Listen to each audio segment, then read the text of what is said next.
জাতীয় নির্বাচন যত দেরি হবে দেশ তত পিছিয়ে যাবে, অর্থনৈতিক ক্ষতিগ্রস্ত ও আইন শৃঙ্খলা পরিস্থিতির অবনতি হবে বলে আশঙ্কা প্রকাশ করেছেন বিএনপি মহাসচিব মির্জা ফখরুল ইসলাম আলমগীর। সিলেটে এক সভায় তিনি আশা প্রকাশ করে বলেন, এটি বিবেচনায় নিয়ে অন্তর্বর্তী সরকার আসছে ফেব্রুয়ারিতেই জাতীয় নির্বাচন আয়োজন করবে। একই অনুষ্ঠানে দলের নীতি নির্ধারকরা অভিযোগ করেন, মুক্তিযুদ্ধ বিরোধী শক্তি সংখ্যানুপাতিক পদ্ধতিতে ভোট নির্বাচনী পরিবেশের কথা বলে দেশকে গণতান্ত্রিক ধারায় ফিরতে বাধা দিচ্ছে। সিলেট থেকে ইকবাল মুন্সির পাঠানো ছবি ও তথ্য নিয়ে বিস্তারিত জানাচ্ছেন মইনুল আহসান। একদিনের সফরে সিলেট এসে দলের চেয়ারপারসনের উপদেষ্টা এম এ মালিকের আয়োজনে মতবিনিময় সভায় যোগ দেন মহাসচিব, স্থায়ী কমিটির সদস্য সহ বিএনপির সিনিয়র বেশ কয়েকজন নেতা। স্থানীয় একটি কমিউনিটি সেন্টারের সভায় বিএনপির নীতি নির্ধারকরা বলেন, পতিত স্বৈরাচার ও স্বাধীনতা বিরোধী শক্তি নিজেদের স্বার্থ হাসিলের জন্য জাতীয় নির্বাচন নিয়ে নানা ষড়যন্ত্র করছে। সচিবালয় থেকে শুরু করে জেলা উপজেলা প্রশাসনের বিভিন্ন স্তরে এখন পর্যন্ত শেখ হাসিনার লোকেরা রয়ে গেছে, যারা এখন পর্যন্ত ষড়যন্ত্র করছে, যারা চাচ্ছে না যে বাংলাদেশে একটি সুষ্ঠু নির্বাচন হোক।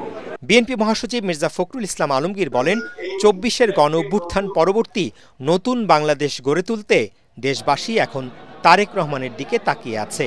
আমরা বাংলাদেশে একটা গণতান্ত্রিক রাষ্ট্র প্রতিষ্ঠা করতে চাই, যেখানে সবার অধিকার পূর্ণ করা হবে, ভোট দিতে পারবে মানুষ, যেখানে কথা বলতে পারবে, বাক স্বাধীনতা থাকবে।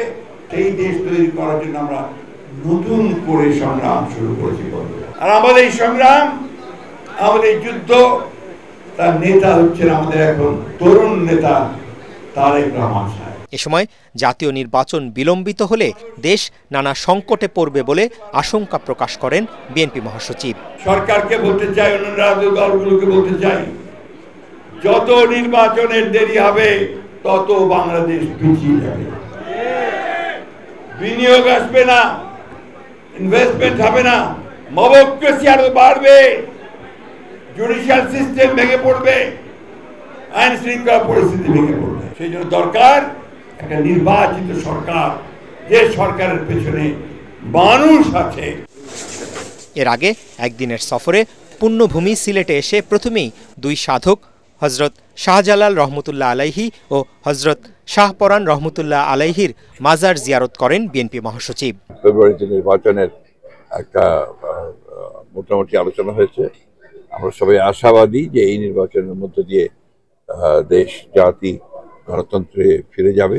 এ সময় জিয়া পরিবারের জন্য দেশবাসীর কাছে দোয়া চান তিনি। মইনুল আহসান, এটিএন বাংলা।